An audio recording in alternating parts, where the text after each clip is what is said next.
하는데요. 복지하고 산업하고 도대체 어느 거야? 우리가 말하는 헬스케어는 도대체 의료, 제약 분야는 어떤 거야? 얘기를 하면 미국 같은 경우는 의료비 무지 비싸다는 얘기 다 아시잖아요. 결국은 정부의 보조가 거의 없기 때문에 가난한 사람 위주로 해서 메디케어드 이런 걸 사용하기 때문에 그런 거고, 고비용이고 그 대신에 기술이나 첨단 기술들은 다 미국에서 보통 나오거든요. 근데 영국은 그런 반면 정부가 보조를 하니까 최저가를 낮추는 그런 방향으로 가고 있어요. 놀랍게도 우리나라는 개인보험 있죠, 의료보험 있죠. 그 다음에 정부에서도 이런 보조들을 많이 해주고 있어요. 결국 우리나라는 두 개를 합친 거거든요. 결국 산업과 복지가 같이 있는 게 우리나라의 보험의 가장 큰 특징인 것 같습니다. 그러면 결국은 이 두 개의 문제점을 가지고 우리나라는 어떻게 해야 되느냐 보면, 우리나라의 결론적으로 말씀드리면 우리나라 복지는 되게 성공했고 외부에서도 우리나라의 그 의료보험, 건강보험 제도에 대해서 많이 배우러 온다고 저는 들었어요. 근데 산업의료는 되게 한계가 있어요. 제일 중요한 건 뭐냐면 민간들이 대부분 들어와서 일을 하지만 결국은 복지 관점에서 보다 보니 모두가 나눠야 되고 형평성도 있어야 되고, 그러다 보니까 제도적인 이슈가 우리나라의 가장 큰 걸림돌이라고 저는 생각을 해요. 그리고 최근에 문제학 케어만 발표했잖아요. 근데 문제는 뭐냐면 재원 마련을 해놓지 않은 상태에서 간다는 거. 결국은 제가 항상 하는 얘기가 의료나 이런 거는 결국 재정의 이슈로 항상 연결이 되는 것 같아요. 이제 그러면서 여러 가지 해결책을 구하고자 하는 것이 결국 4차 산업혁명이 여기서 이제 같이 얘기가 풀리고 있습니다. 그러니까 문재인 케어는 보건사회연구원 그 전망에 의하면 2030년에 100조의 적자가 날 거라 그래요. 그러면 세금만 걷어갖고 이걸 해결할 수 있을까요? 누가 봐도 아니죠. 그러면 우리가 기술적인 뭔가 산업을 육성하지 않으면 결국은 복지도 좋지만 파탄으로 갈 것이다, 이런 생각을 우리가 감히 예측할 수 있습니다. 그리고 제일 중요한 건 요즘 애기 안 낳잖아요. 0.9명이잖아요 우리나라가. 근데 베이비 세대는 분명히 왔었다는 거죠. 베이비 붐 세대가 왔고 그들이 노년층으로 이제 옮겨가고 있습니다. 지금 우리나라가 결국 고령화로 많이 되고요. 그럼 우리나라 고령화 속도가 지금 아시다시피 OECD 평균보다 높고 있지요. 그래서 지금 우리나라의 평균 수명이 제가 찾아보니까 17년도가 82.7세더라고요. 그리고 실제적으로 우리나라가 기대 수명이 한 66세인데 60세부터 의료보험 재정이 어마어마하게 무너지고 있고요. 그래서 우리가 보면은 결론은 어떻게 정부의 제도는 성공이고 효율적이에요. IT 보급률도 1위고요. 텍스 아시죠? 우리 엑스레이 사진 이런 것들을 다 전산화할 수 있고, 또 의료 비율 효율 되게 높고요. 싸고 의료비가. 그럼에도 불구하고 우리나라는 되게 분절된 병원 체계를 갖고 있는 거예요. 병원마다 각자 일을 해요. 생각보다 복지면 병원들이 뭔가 뭉쳐가지고 시스템이 다 같아야 되고 해야 되지만 그러니까 심평원이라고 그러죠. 심사평가관리원에 하는 코드만 갖고 병원마다 코드가 다 다르게 지금 현재는 구성이 되어 있어요. 우리나라가. 그래서 되게 단절적이고요. 그리고 또 우리나라의 고령화 인구가 높아지면서 제가 듣기는 뭐 2050년에 58명이 100명을 먹여 살려야 된대요. 그러니까 그 경제 인구가 100명 정도가 비경제 인구가 되는 거예요. 그러니까 인당 한 2명을 더 먹여 살려야 되는 그런 시스템으로 우리나라는 갈 수밖에 없다. 그러다 보니 이런 거는 생각보다 속도가 되게 빨리 가고 있는 것 같습니다. 그래서 그러면 이제 지금부터 어떤 해결책을 갖고 우리는 가야 하느냐, 이거에 대해서 간단히 말씀을 드리겠습니다. 우선 4차 산업혁명이라는 게 정말 놀라운 속도로 우리에게 어느 날 나타났어요. 제가 산업부에서 어떤 전략을 수립하고 있다가 한번 갈아치운 게 있었는데 그게 바로 4차 산업혁명 때문에 모든 전략이 뒤집어지기 시작을 했었던 기억이 나는데요. 가장 저는 4차 산업을 정의하려면 이런 생각을 했어요. 4차 산업은 공급 중심에서 수요 중심으로 모든 사업이 넘어가는 거다. 예전에는 대량 생산 시스템에서 개인의 니즈를 고려하지는 않은 상태에서 개인이 선택하는 그런 걸 했다면 아마도 이제는 소비자 중심의 시대가 올 것이다. 그리고 제가 생각한 두 번째 4차 산업혁명은 뭐냐면 사업 간의 융합이 분명히 이루어질 것이다. IT를 기반으로 해서 제일 대표적인 예가 보쉬 아시죠? 보쉬가 이런 그러니까 도구 만드는 회사인 거예요. 그 회사가 지금 전 세계에서 자율자동차 특허 넘버 1인 거 알고 계셨어요? 그러니까 이게 전혀 다른 영역에서 다른 게 나타나요. 아마 스마트 홈, 뭐 스마트 시티 그 안에 분명히 헬스도 같이 들어갈 거고요. 어느 한 회사가 하나만 하는 것이 아니라 그와 연계된 사업들을 다 끌고 가는 그런 일들이 되게 많이 일어날 것 같아요. 뭐 자동차 회사 이런 건 아니라는 거죠. 뭐 아시다시피 뭐 구글이나 이런 데서도 로봇도 나오고 자동차도 나오고 다 관련된 일들을 해가고 있다는 거죠. 저는 그래서 결국은 융합이 되는 시대로 갈 거다. 소비자 중심과 융합의 산업이 일어날 것이라는 것이 가장 저는 4차 산업혁명의 특징이라고 생각을 하고요.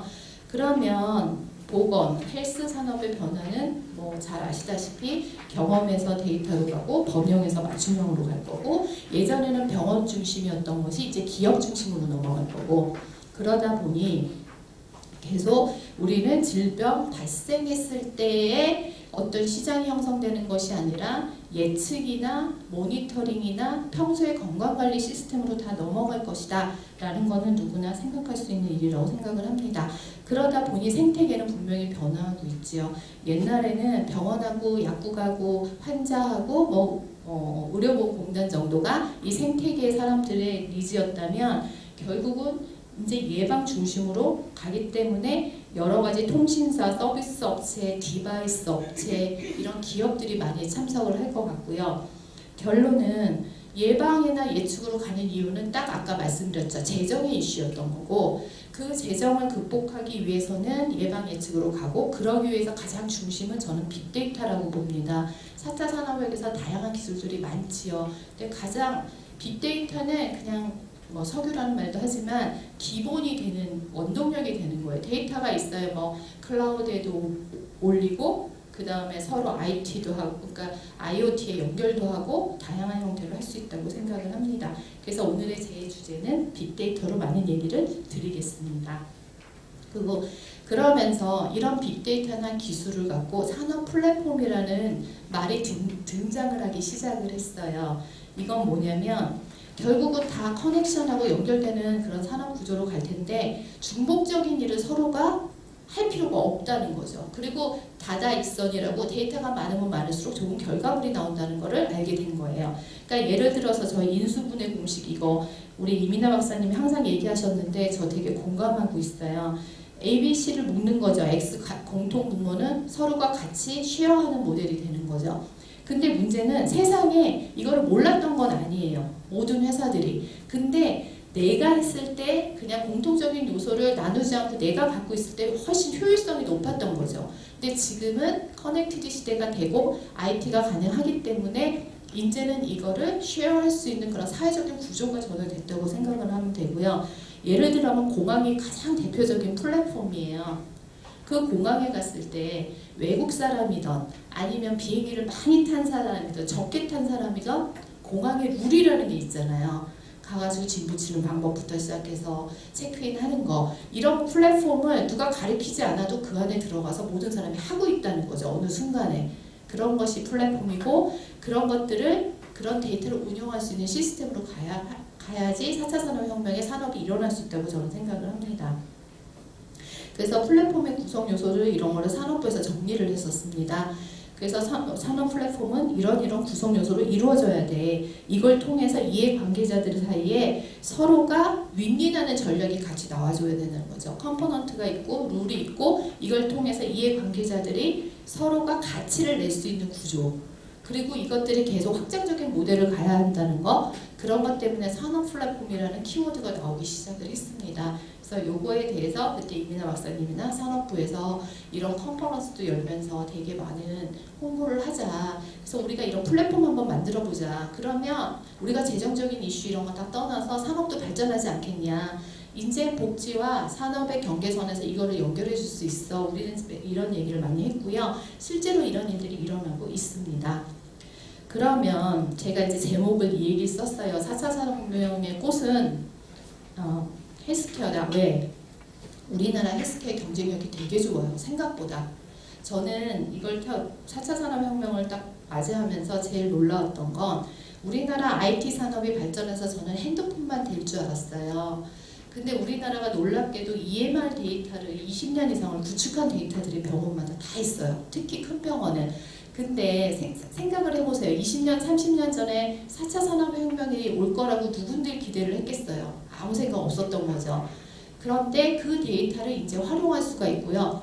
전 세계에서 이걸 갖고 있는데, 전 국민의 데이터를 갖고 있는 데는 제가 알기로 대만하고 하나가 어디죠? 세 군데가 갖고 있어요. 우리나라. 근데 규모가 가장 큰 게 우리나라인 거예요. 인구수가 나머지는 적기 때문에. 그래서 우리나라가 이걸 하기 위한 기반이 아주 좋아요. 근데 보시다시피 호환성이 8%밖에 안 되는 거예요. 병원마다 단절돼 있더라. 좀 IT 당연히 좋고요. 그리고 빅데이터 기술은 우리는 저장하는 건 참 잘해요. 근데 서비스 활용하는 건 아직 잘 못하고 있고요. 그리고 또 하나는 정부가 나서가지고 건강보험이나 심평이나 질병관리본부에 이런 의료 데이터를 또 병원 거를 모아놓은 시스템들이 있다는 거. 그런 게 가장 중요하고, 그리고 어디 다녀보시면 바이오 석박사, 그러니까 회사들 가면 석박사 제일 많은 데는 바이오 그룹이에요. 물론 요즘 다 바이오 한다 그러더라고, 어디든 가면. 그렇지만 우리나라의 가장 큰 문제는 규제 이슈가 가장 크다는 거, 그 얘기를 말씀을 드립니다. 그래서 비즈니스 모델이 그러면 어떤 게 일어날 수 있냐. 예전에는 의료 제약 분야라고 생각을 했지만 이제는 화장품, 건강식품 등 우리 일상 속으로 들어오고 있고 라이프 로그를 사용한 그런 비즈니스들이 지금 이루어지고 있습니다. 그러면 각각의 데이터를 가지고 어떤 비즈니스들이 실제로 일어나고 있는지 그거에 대해서 말씀을 드리겠습니다. 요거 아까 잠깐 말씀하셨죠. 정밀의료가 뭐냐? 아까 수요자, 공급자에서 수요자로 가려면 나에 대한 정확한 진단과 의료 시스템이 가야 된다. 근데 이거를 위해서 필요한 데이터들이 생활기록, 유전자, 의무기록 이런 것들이 있는데 생활기록이 60%를 차지해요. 라이프로그, 나의 내가 매일 사는 거, 매일 심장박동의 소리들부터 시작해서 그런 것들이 있고, 이런 걸 예측을 통해서 결국 나한테 맞는 이런 거 못 느껴보셨어요? 약을 아스피린하고 우리가 탈미프로, 타이레놀 두 개를 먹을 때 그 약이 잘 듣는 경우 안 듣는 경우 못 느끼셨어요? 저는 타이레놀이 안 맞아요. 그걸 먹어도 두통이 안 가라앉아요. 그러니까 그러듯이 나한테 맞는 약이라는 게 있는 것 같아요. 그 약을 처음에 만들 때 그 약의 바이오마커를 어떻게 잡느냐에 따라 다르고, 그 바이오마커 하는 과정에서 내가 그런 효소가 좀 더 있느냐 없느냐, 이래서 약의 그 워킹하는 그 이피커시가 되게 달라질 수 있거든요. 그러니까 그런 거를 좀 한번 이제 해보자.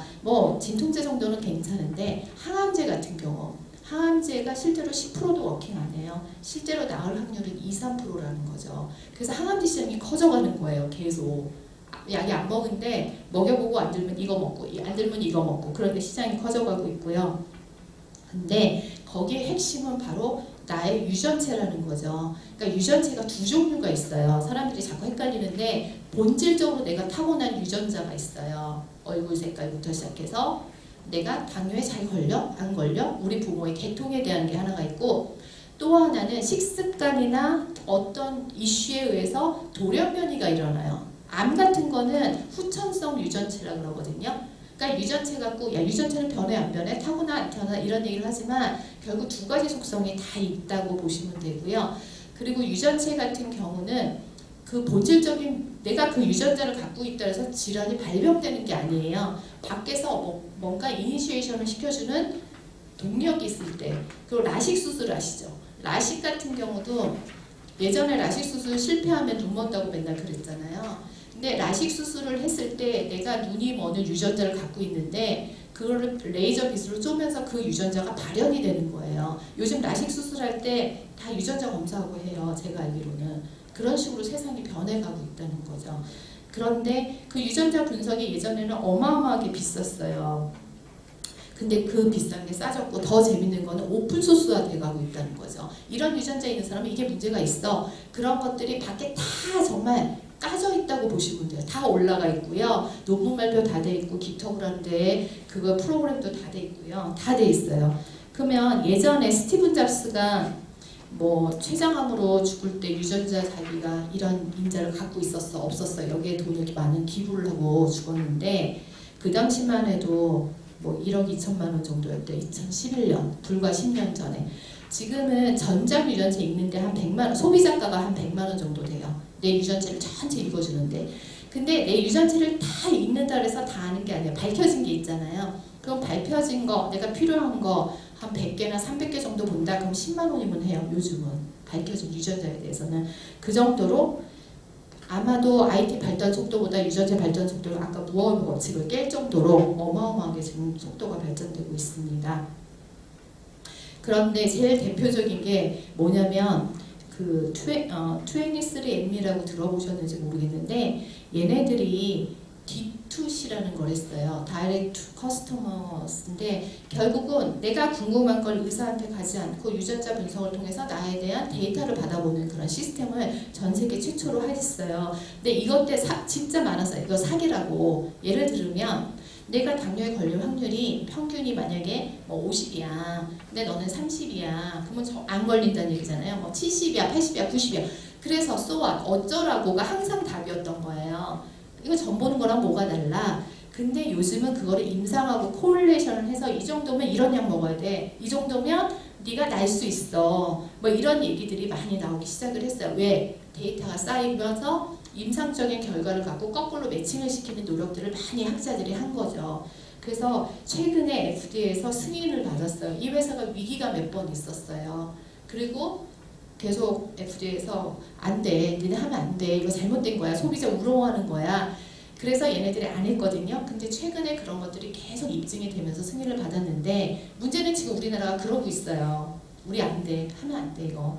그리고 의사의 의사님 안 계시나? 의사들의 가장 집단적인 그런 이기심도 되게 많고요. 실제로 이렇게 되고 있고 근데 이 데이터 가치가 얼마나 크냐면 2015년에 파킨슨 3,000명의 데이터를 제네틱에 팔았어요. 60밀리언에. 그런 식으로 해서 데이터를 이제 파는 장사가 시작이 됐습니다. 물론 이때 개인에 대한 거는 다 비식별화돼서 가는 거고요. 데이터는. 그런 식으로 해서 했고 지금은 아예 편의점에서 팔죠. 미국에서. 150달러 주면 10가지 질환에 대한 거를 알 수가 있어요. 우리가 그 염색약 그러니까 그 임신했을 때 키트 갖고 염색된 거 갖고 알죠? 그런 것처럼 타액으로 할 수 있는 그런 시스템을 만들었고요. 얘네들이 지금 IPO 하려고 준비하고 있어요. 그래서 5조에서 한 10조 정도 지금 예상하고 있다고 하네요. 그리고 그러면 외국만 이런 회사가 있느냐? 그래서 이제 우리나라 회사를 제가 한번 소개를 시켜드릴게요.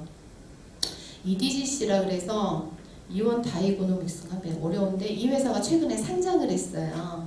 근데 이 회사가 13년도에 만들어졌거든요. 근데 여기서는 외국하고 합작을 해서 만들었고요. 지금 국내에서는 이런 비즈니스를 해요. 뭐 임신 출산부터 시작해서 아기 태어날 때 유전자 질환 검사도 해주고 여러 가지 암 검사, 안과 아까 말한 이런 안과 이런 것들에 대한 거를 해줘요. 그리고 이걸 해주는 회사는 이 회사가 처음 했지만 실제적으로 하는 회사가 되게 많아요. 지금은 병원 가면 건강검진에 모든 키트가 다 껴있어요. 근데 제가 왜 이 회사를 특히 소개를 하냐면 이 회사는 되게 글로벌로 가려고 하는 거야. 우리나라 규제가 12개밖에 안 돼요. 유전자 검사를 D2C로 할 수 있는 게. 하지만 병원을 통해서 할 수 있지만 그것도 보험에서 해주냐 안 해주냐에 따라서 되게 달라요. 예를 들어서 유방암에 허투라 그래서 허투가 있으면 유방암이 거의 100% 걸려요. 아시잖아요. 유명한 영화배우가 유방 절제술을 했었는데 그것들이 유방암에서 끝나는 게 아니라 몸을 돌아다니면서 계속 암을 일으켜요. 그래서 허투가 있으면 대부분 그냥 죽는다고 보시면 될 정도로 강력한, 그러니까 유방암이 다 그러는 거 아니에요. 허투 있는 사람이 일부가 있는 거고 뭐 생활습관에서 걸리는 것도 있어요. 그래서 허투가 있냐 없냐를 되게 판정을 하는데 우리나라에서 그것도 가족 직계밖에 안 해줘요. 병원에서 하는데도. 예를 들면 아무나 할 수 있는 게 아니거든요. 그러니까 그런 것들이 있고요. 근데 이게 중요한 게 아니라 제가 말씀드린 건 얘네들은 이거를 일상으로 끌고 왔다는 거죠. 이런 질환에서가 아니라 유전체를 일상으로 끌고 왔고 그래서 마이지놈박스라는 DNA 앱 우리가 핸드폰 열면 앱들 있잖아요. 그 앱을 유전체로 해서 들고 나왔어요. 그래서 한번 비디오를 한번 보세요. We are all similar, but different. Now, the new world is upon us. Do you have the key to get there? Genome data is the key to the new world. My Genome Box is the world's first cloud-based genome data sharing platform.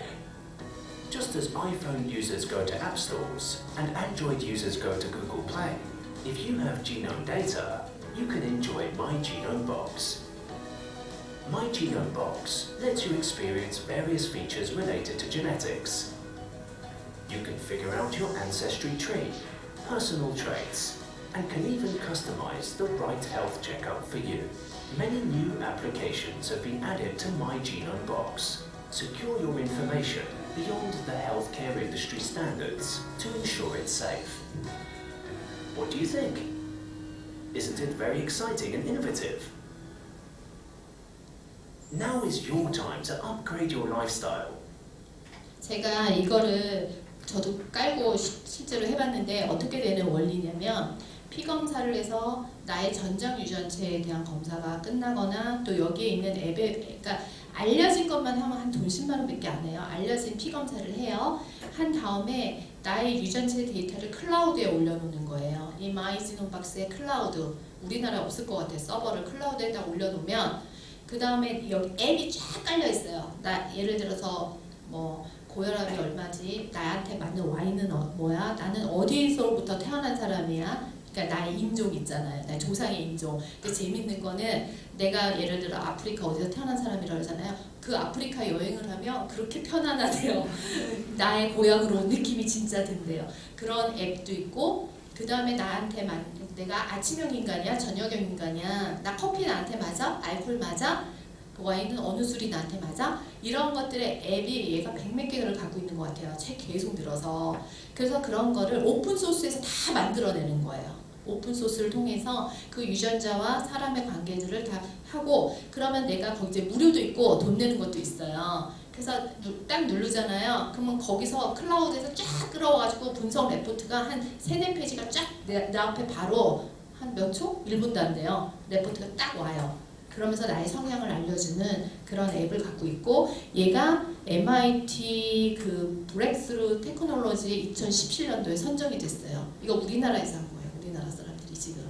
그래서 지금 미국하고 있고 지금 홍콩이나 중국이나 이런 데랑 지금 제이국이 다 만들고 있고요. 그러니까 이게 스타트업이에요. 스타트업 하는 사람들이 이런 일을 우리나라에서 해내고 있어요. 그래서 저는 참 되게 인상적이었고 여기 대표부터 시작해서 그 구성원들을 되게 친하게 지내고 있어요. 이런 도전적인 사람들하고 친해지고 싶어가지고. 그러니까 하여튼 우리나라가 하고 있다는 거고요. 두 번째 하나 말씀드릴게요. 정말 인공지능 갖고 그 데이터 갖고 인공지능 갖고 신약 개발이 돼? 하고 우리는 맨날 퀘스천을 저는 아직도 하고 있지만 그거를 실제 하는 시테카 바이오라는 우리나라 회사가 있어요. 얘네의 비즈니스 모델은 자기가 데이터들을 다 긁어 모아서 그걸 갖고 분석을 하고 AI 엔진을 돌리는 그런 회사인데 최근에 얘네가 이거 신문 찾아보면 알겠지만 그 기술성 평가 통과했더라고요 이번에. 그래서 밸류가 얼마예요? 하고 대표님한테 물어봤더니 지금 2천억 정도 밸류를 갖고 있는 회사라고 하는데 이 회사는 그래도 신약 개발해서 조금 오래 했던 것 같아요. 2009년이니까 한 자릿수 회사를 했고요. 실제 이 회사가 하는 거는 조금 어렵지만 어쨌든 하거든요. 그거 한번 들어보세요.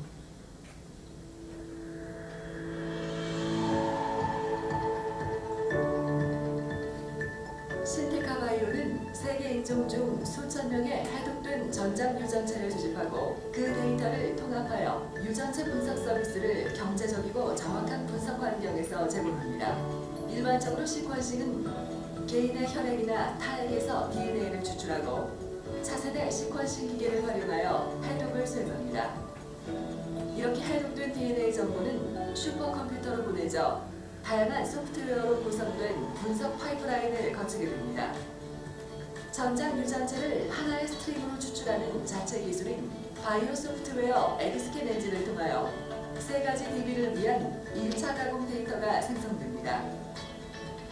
이것이 대립 유전자 깊이 정보, 유전 형질 정보, 그리고 반수체 정보입니다. 차세대 의 시퀀싱 과정을 통해 해독된 한 사람의 데이터는 30억 염기로 구성되어 있으며 이 30억 개의 염기를 5천만 개씩 600개의 청크로 만들게 됩니다.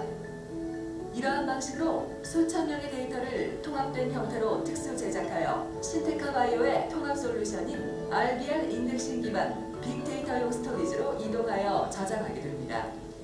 이것이 수천 명으로부터 수백만 개의 청크들의 스택으로 구성된 유전체 통합 데이터이며 이러한 빅데이터를 생성하고 운영하는 기술을 개인 유전체 맵 플랫폼 기술이라 합니다.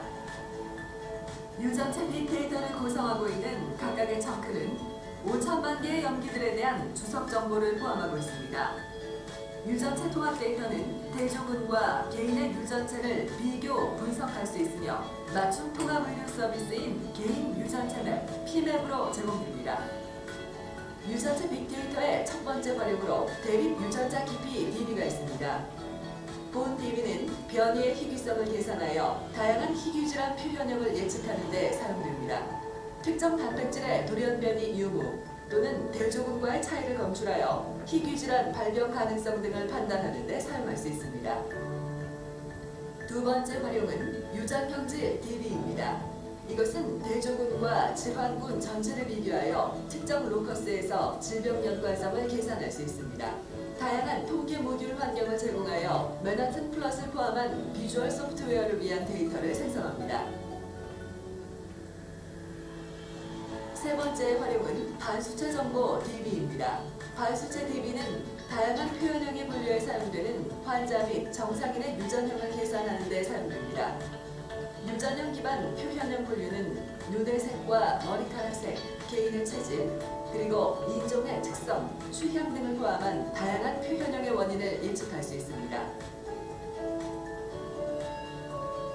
개인 유전체 맵 플랫폼 기술은 유전체 기반의 다양한 비즈니스 모델 생성에 활용될 수 있습니다.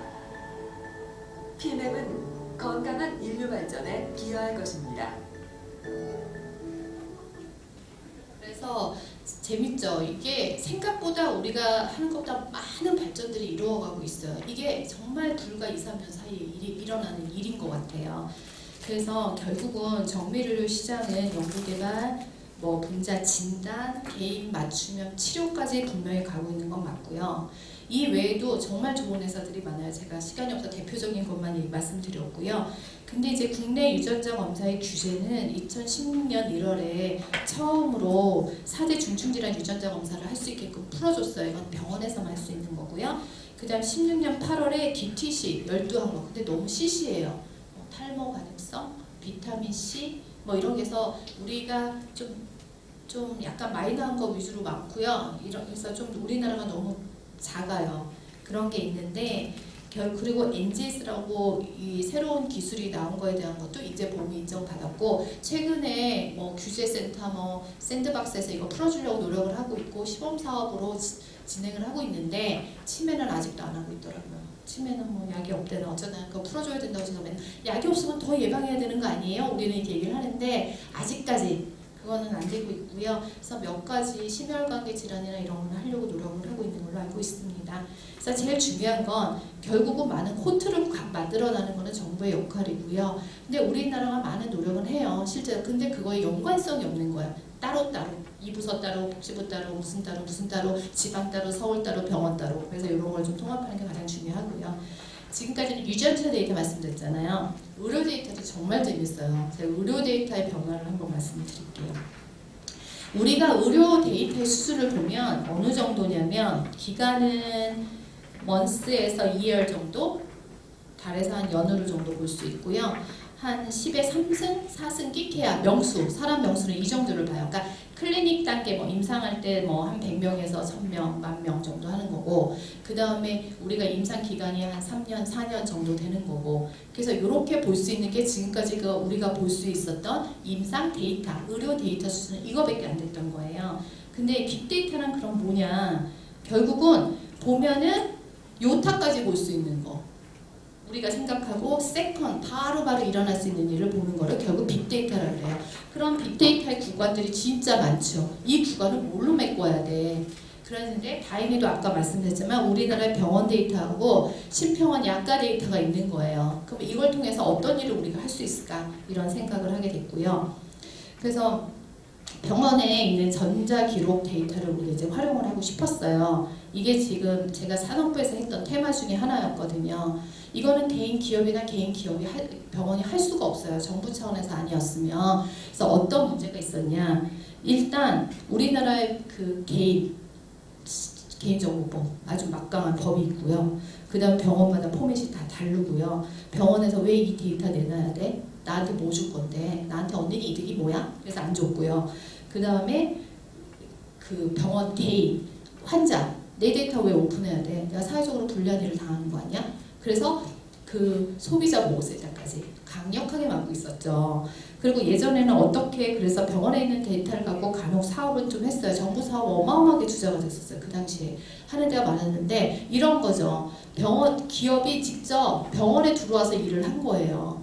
각자 병원에. 더 중요한 건 뭐냐면 병원 의사들을 만날 수가 없어요. 다 바빠. 그리고 데이터가 다 그거를 표준화는 아니고 정형화하는데도 너무 많은 시간이 걸리는 거예요. 그런데 바이오텍 같은 벤처들이 3-4명 데리고 이 병원을 들어가요.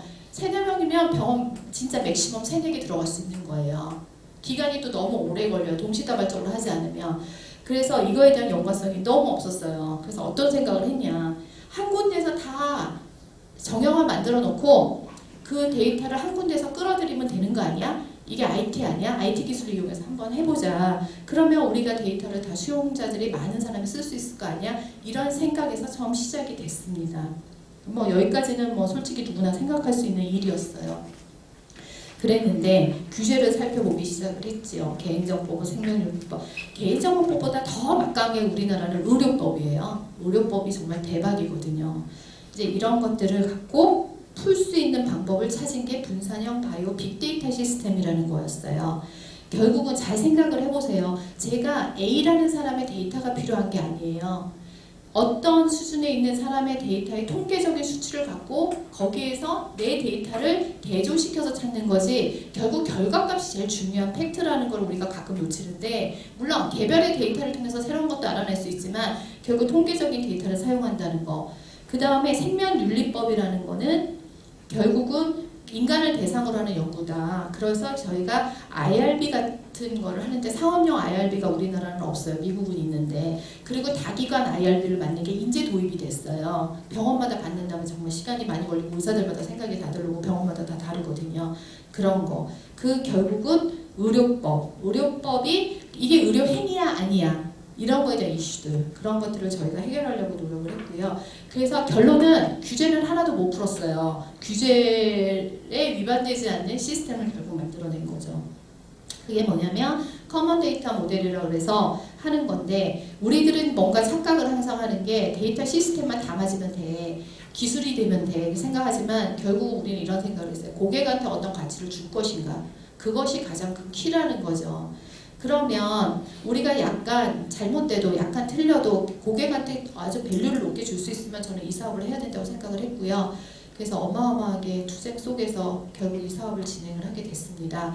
그러니까 결국 원론은 뭐였냐면 데이터가 병원마다 다 달라요. 이거를 똑같은 형식의 캐비넷에만 좀 넣어준 다음에 필요한 데이터를 우리가 깃허브나 이런 데 되게 많거든요. 필요한 거를 해서 그쪽한테 싸주면 이제 병원에서 이거 수락할 거야 안 할 거야? 그럼 이거 싸주면 나는 어떤 대가가 있어? 예를 들어 논문 같이 쓰게 해줄게. 뭐 이런 예를 들어서 돈은 거래는 아직은 할 수가 없어요 우리나라에서. 그럼 병원에서 그거를 딱 열어주면 통계값만 가는 거예요.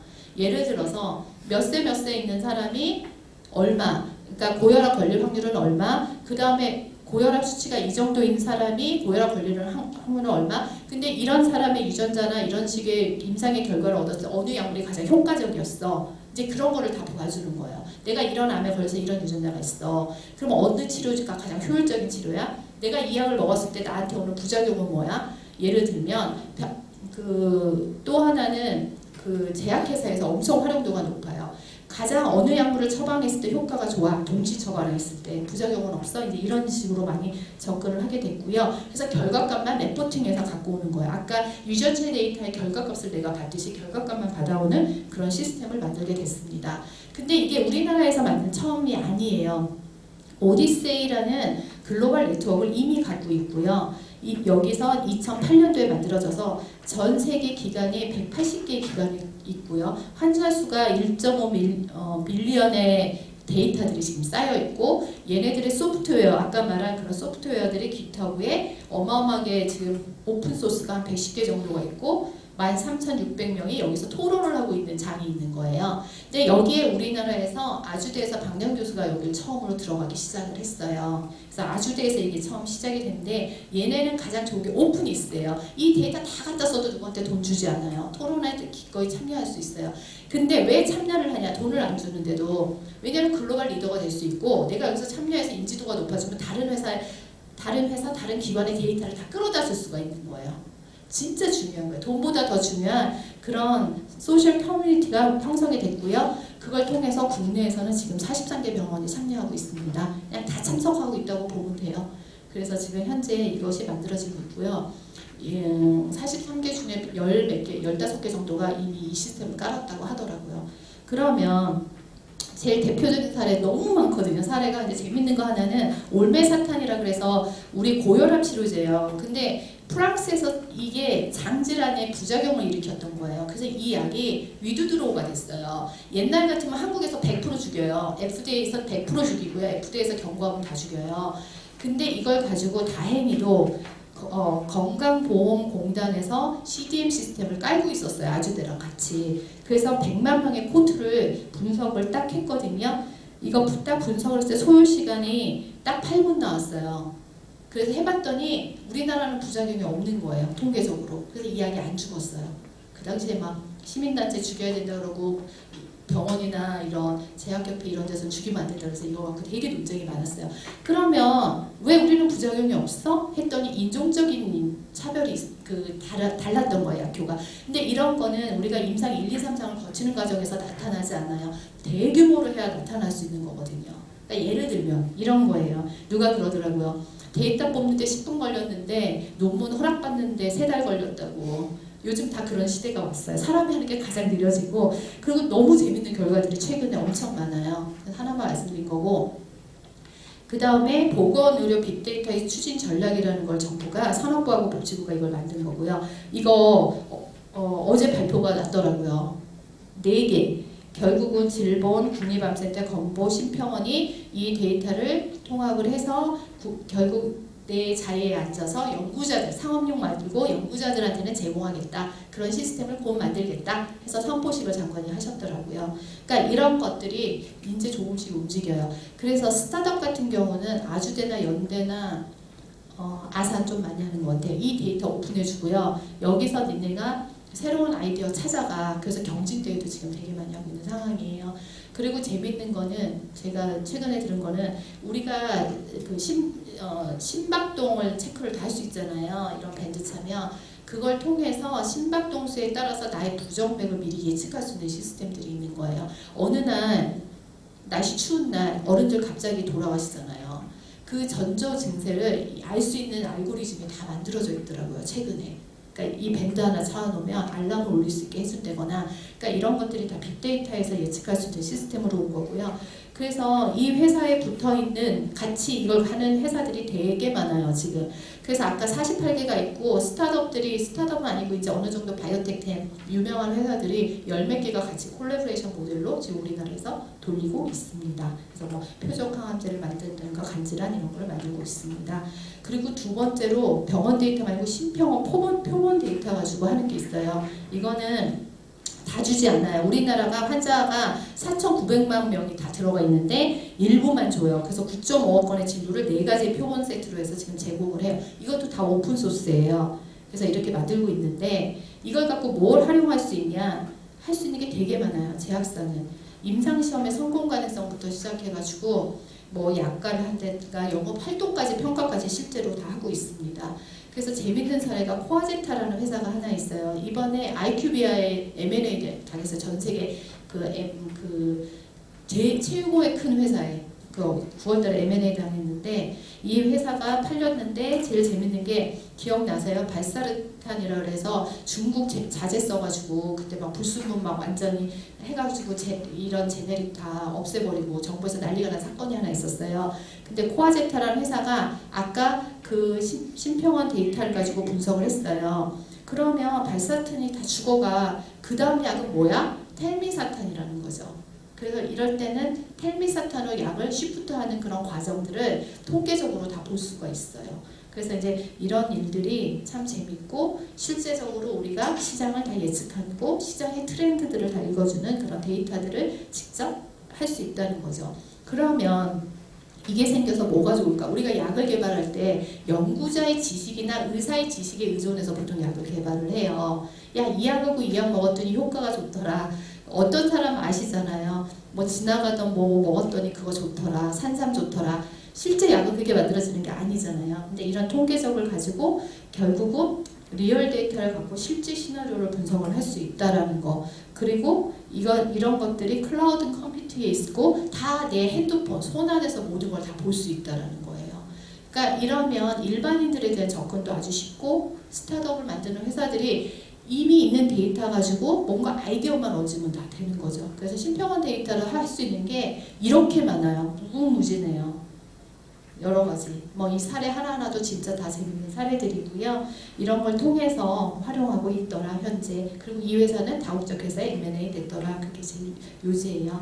그 다음에 원격 의료는 아까 잠깐 말씀하셨더라고요. 우리나라 원격 의료 안 돼요. 실제로. 근데 원격 의료가 왜 필요하냐면 저는 이거라고 생각해요. 진단 치료는 병원 가는 게 맞는데 사후 관리하려고 여기 노인분들 많이 모시고 사시잖아요. 병원 모시고 가려면 나 휴가 내야 되거든요. 맨날 그런 거 안 할 수 있어요. 그리고 그분들이 실제로 만성질환이 이게 되게 많거든요. 그러면 이런 것들이 풀어져야 된다고 저는 사회적으로 풀어져야 된다고 생각을 해요. 그러니까 저 제일 좋았던 게 보호자 동행률. 와 완전 떨어지는구나. 만족 치료도도 높아지고요. 그 다음에 이동하는데 거리 얼마나 많아요. 그리고 제가 제약회사 했을 때 항상 느낀 건데 일주일 되는 약을 개발을 하면 하지 말래요. 의사들이 시장에서 뭐 3, 4일 그러니까 3일 정도의 병원 와야 된대요. 의료보로 수가 올리려면. 그러니까 그런 식이어서 너무나 필요 없는 병원에 가는 횟수가 많아요. 우리나라가. 그러니까 이런 것들을 조금 줄여줄 수 있는데 좀 보조적으로 한다면 우리나라 의료보험 제정에 분명히 도움이 저는 될 거라고 생각을 해요. 다른 나라 보세요. 다 풀어놨어요. 이런 거 문제도 안 되고 오히려 훨씬 진흥시키는 그런 걸로 가고 있는데 아직은 우리나라가 그렇게 잘 안 되는 것 같네요. 그래서 의료 데이터를 이렇게 공개 아예 하고 사람들이 자기 데이터를 갖고 자기가 공개하는 그런 시대. 그리고 실제로 병원이 가상병원, 핀란드가 제일 잘 돼 있거든요. 이런 걸 만들고 있고 뭐 모바일 앱이나 이런 걸 통해서 가난한 지역, 아프리카 같이 가난한 지역에도 이런 것들을 확산시키고 있어요. 근데 우리나라는 이거 몇 번 했다가 안 됐어요. 그리고 우리 메디슨도 그랬지만 다 죽었어요. 회사들이 도산이 어마어마하게 했어요. 이것 때문에.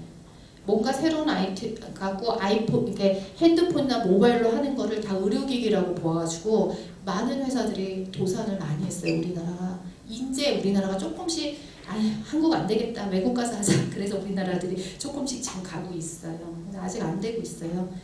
그리고 이제 우리가 가장 접근하기 쉬운 생체 데이터 기반. 생체 데이터 기반의 문제점은 뭐냐면 60%나 가지고 있잖아요. 이 모든 데이터 양이 어마어마해요. 여러분이 쌓이는 양이 정말 저는 어마어마하다고 생각을 하거든요.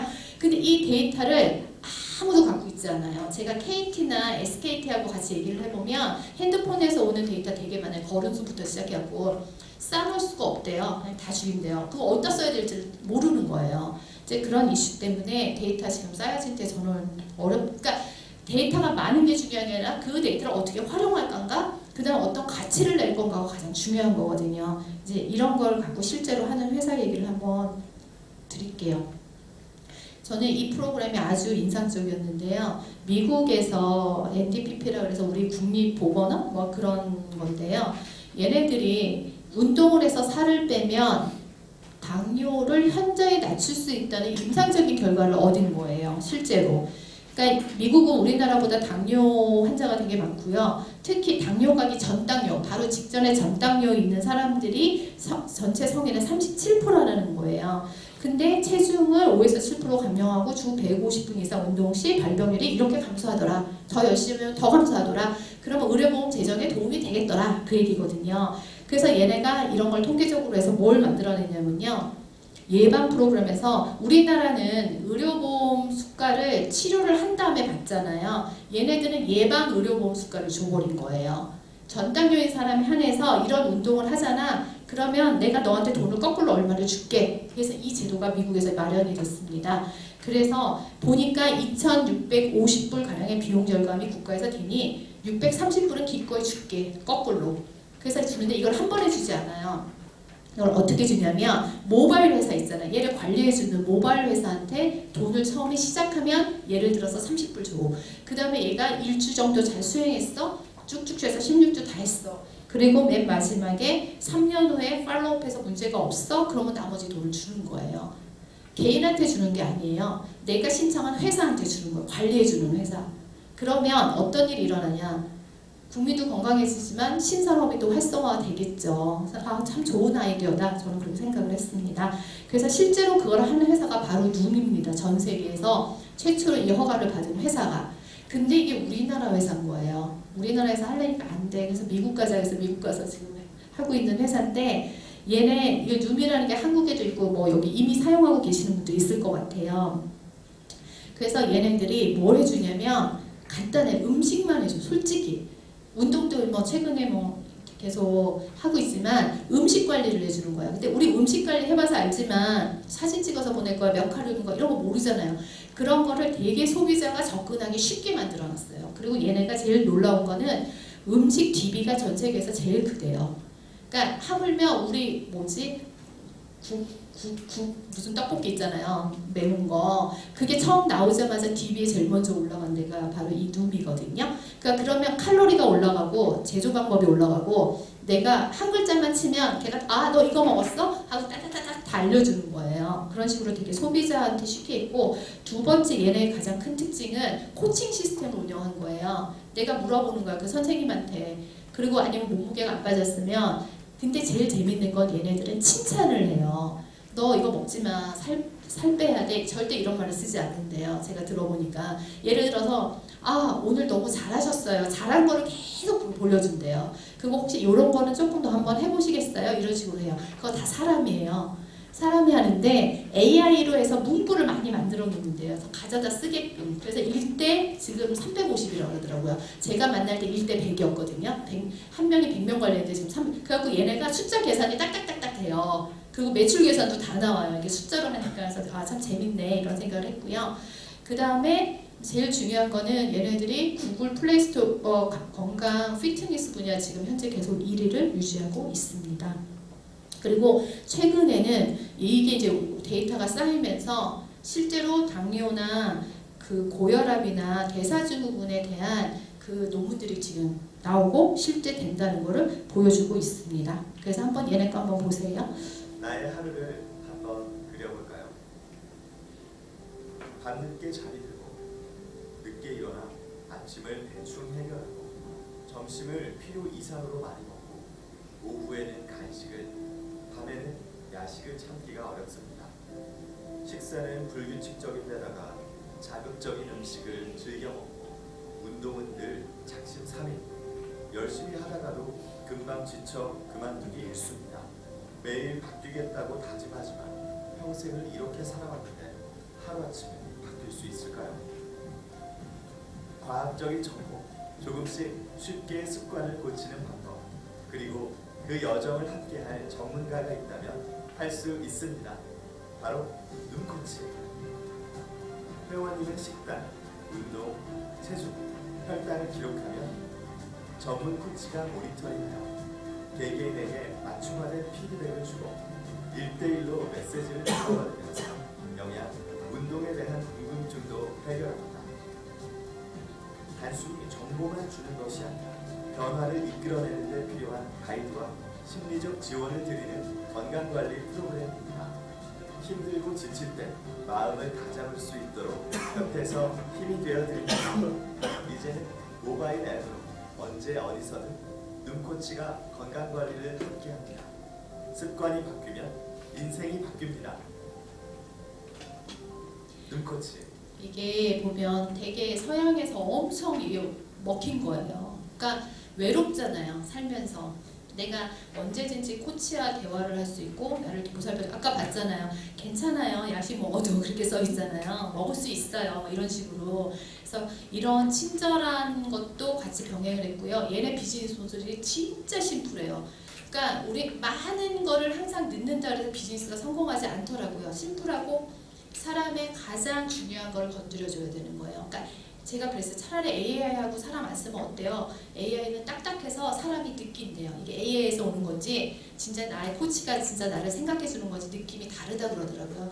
결국은 저는 AI도 좋고 기술 좋지만 감성적인 접근으로 결국은 가서 삶의 질이 좀 내가 외롭지 않고 좀 윤택해지는 그런 방향이 생체 신호로 할 수 있는 가장 좋은 비즈니스 모델이 아닐까 해서 룸사를 제가 말씀을 드렸고요. 그 외에도 화장품 아시죠? 이렇게 사진 찍으면 내 얼굴 다 볼 수 있고 그 다음에 데이투 이스라엘도 참 재밌는 회사였는데 우리 미생물과 맨날 얘기해요. 미생물 갖고 약 만드는데 제발 안 했으면 좋겠어요. 진짜 약은 아니고 우리가 예를 들어서 당뇨나 이렇게 걸린 사람들 무조건 아이스크림 먹으면 안 되잖아요. 당 같은 거. 근데 어떤 사람 먹어도 당이 안 올라가고 어떤 사람은 올라가는 거예요. 그거를 미생물 갖고 연관성을 갖고 찾아낸 그룹이거든요. 그러면 나에 대해서 그 미생물 변이나 이런 걸 보내면 너는 이런 게 맞아 안 맞아 해서 음식을 조정해주는 그런 회사도 생겨났고요. 그 다음에 블루버튼이라고 들어보셨는지 결국은 미국에서 하고 있는데 이 군인들이 사용한 걸 가지고 결국 전 국민으로 확대하는 모델로 가고 있는데 뭐냐면 내 모든 의료기관, 의료 정보나 신체 신호를 결국 내 손에 넣자 이런 취지로 시작을 하고 있는 프로그램입니다. 그리고 가장 중요한 건 어차피 재정 이슈여서 보험회사들이 어마어마한 관심을 갖고 있고요. 실제 보험회사들이 어떻게 하면 보험의 수가가 점점 올라가는 거예요. 우리나라 실비 되게 많이 올라가고 있거든요. 이제 어떻게 하면 될까? 그러니까 그 고객을 만족시키면서 어떻게 하면 보험료를 줄일 수 있을까? 이거에 대한 노력들도 되게 많이 하고 있어요. 여기도 재밌는 프로그램이 많거든요. 실제 그렇게 하고 있고요. 마지막 결론을 말씀드리면 결국은 시간, 공간, 인간을 연결하는 그런 미래 산업을 만들어가는 게 헬스케어 산업이더라. 그래서 헬스케어 미래는 결국은 우리가 현재는 지금 그러니까 연결된 상태로 가고 있지만 결국 이걸 통해서 저희가 스마트한 헬스케어로 해서 예측 모델까지 갈 수 있는 모델로 가야 되지 않겠냐. 그리고 제가 제일 좋아하는 게 이 말인데요. 우리나라는 되게 처음 시작 있잖아요. 시작 단계에서 베이스가 다른 거예요. 대기업 다르고 뭐. 근데 이런 빅데이터가 일어나면 전 세계에 또는 스타트업들이 되게 높은 퀄리티로 시작을 할 수 있어요. 데이터를 갖고. 그러면 우리가 효율화를 하면서 밸류를 업할 수 있어서 훨씬 발전할 수 있어요. 정보의 비대칭을 좀 해결하는 거. 너무 차이가 많아요. 우리나라 종합병원 가보시고 시골 병원 가보세요. 차이가 너무 많이 나요. 시골에 있었어도 그 데이터를 가지면 이런 환자가 왔을 때는 서울에 있는 유명한 병원들은 이걸 처방하네. 그냥 주면 돼요. 저는 그래서 이런 거 해야 된다고 생각을 하고 결국 이런 것들이 복지와 연관이 된다고 생각을 합니다. 그래서 원격 의료나 정밀을 통해서 우리나라 50조를 좀 절감하는 그런 프로젝트를 해야 되지 않을까 이런 생각을 하고 있고요. 결국은 데이터에서 AI에서 커넥트를 가는 시스템으로 가야 되고 그 다음에 이때 1969년에 우리가 고속도로를 처음 깔아요. 깔 때 말도 많고 탈도 많았어요. 이거 왜 까냐고 차도 없는데 먹고 살 것도 없는데 딱 이걸 깔고 나서 어떤 일이 일어났겠어요. 결국은 자동차 산업이 엄청 발달하고요. 주위에 놀러 가잖아요. 그러니까 우리 그 휴게소 문화가 발달하고 또 그 지방이 발달하고 산업도로가 만들어지고 그런 거예요. 근데 이제는 하드웨어가 아닌 이런 플랫폼을 좀 만들자는 거죠. 서로가 같이 노력해서 만들면 되게 좋은 일이 일어날 것 같고요. 우리 이민아 회장님 더 나은 세상을 위해서 항상